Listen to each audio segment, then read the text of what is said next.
J'ai 25 ans. C'est j'ai une machine avec moi. Elle s'appelle Olfa. Et je veux que vous sachiez que elle a été beaucoup pour moi. Elle a été comme ma maman. Elle m'a aidé à vivre, à rester en vie jusqu'à ce que ma maman vienne me chercher.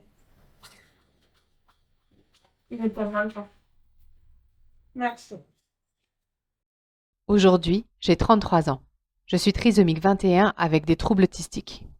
Je ne communique pas verbalement, on me prête une voix pour vous parler de mon histoire et de celle de mes parents.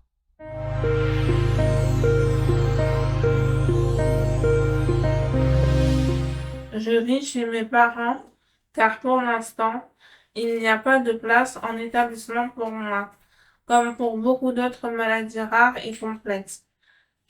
Je suis triste et en colère, car je n'ai pas d'amis. Je voudrais vivre en collectivité, chanter, danser, sortir, avoir des activités et, et pouvoir rendre service, comme m'occuper des animaux, car eux ne jugent pas. Mon rêve était de travailler auprès des animaux. Alors, je mange même parfois beaucoup, trop, malgré le diabète.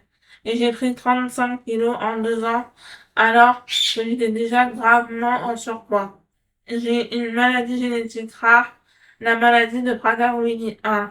Nous sommes peut-être 10, 20 ou 30 sur l'île. Je veux que l'on m'aide à ne plus manger pendant les crises, mais il faut me contenir et les parents seuls ne peuvent pas le faire. Depuis 12 ans, je suis interne dans un FAM de 22 résidents avec des troubles plus ou moins sévères. Depuis 12 ans, mes parents m'ont accueilli en alterné tous les week-ends à leur domicile. À mon entrée dans cet établissement, on m'a dit que la résidence serait maintenant ma maison. Les premières années, j'ai découvert un nouveau monde. Loin de mes parents, j'ai pris une certaine autonomie, appris à vivre avec plus de règles, plus de contraintes. Mais progressivement, le temps m'a paru plus long. Les retours de week-end sont devenus difficiles. Si au départ mes parents venaient me chercher le vendredi soir et me ramenaient le dimanche soir, après 4 années, ils ont dû me garder jusqu'au lundi matin. Puis les choses ont empiré graduellement. Je n'arrivais plus à sortir de la voiture de mes parents, on devait me forcer. Au foyer, j'ai mis en place des comportements inadaptés, renversé mon plateau par terre, me déshabiller en public. J'ai mis ma chambre en l'air, tout arraché, tout détruit, souillé les murs de mes selles, inondé mon matelas la nuit, vidé mon armoire, mis tout mon linge sous la douche. Bientôt, du fait de mon comportement destructeur, ma maison s'est réduite à une chambre totalement vide, froide, limitée à un lit, à une armoire fermée à clé. Une salle de bain sans eau, avec une douche à laquelle je ne pouvais pas avoir accès seul. Des décisions ont pu être prises. Mise en place d'un protocole d'accueil pour mon retour de la maison familiale. Mise en place d'un cahier de liaison pour me faciliter les passages d'une activité à l'autre. Mise en place d'une prise en charge PCH extérieure pour me sortir de l'établissement. Retour en famille chaque mercredi soir pour passer la nuit chez un de mes parents. Sortie de l'établissement chaque jour de la semaine pour espérer pouvoir y vivre plus sereinement.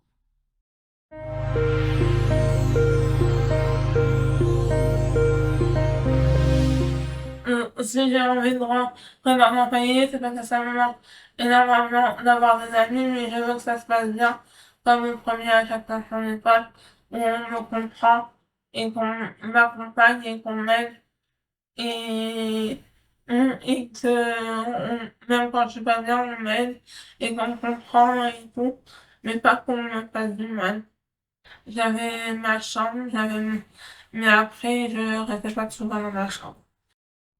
Aujourd'hui, les choses vont un peu mieux, mais certains retours sont encore difficiles.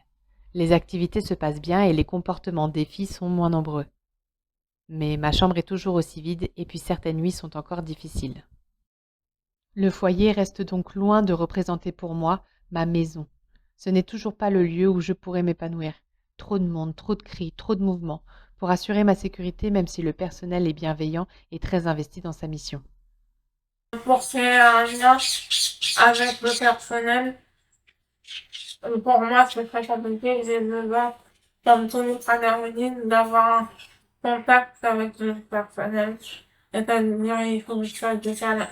j'ai des câlins avec eux pour avoir un lien de confiance et réussir à être bien avec eux. Si durant toutes ces années je n'avais pas eu mes parents pour m'accueillir tout ce temps des week-ends et des vacances, que serais-je devenue? Je n'aurais pas connu les voyages vers la métropole, ou encore Maurice, Rodrigue, les Seychelles, Madagascar, la Thaïlande, la Malaisie. Je n'aurais pas appris à nager parmi les poissons et les tortues avec mon masque et mes tubas. Je n'aurais pas connu les randonnées à Mafate, la Nouvelle, Marla, Cayenne. Je n'aurais pas utilisé une tablette. Je n'aurais pas éprouvé en métropole toute la chaleur du lien familial. Et personne ne se douterait que je suis capable de faire tout cela.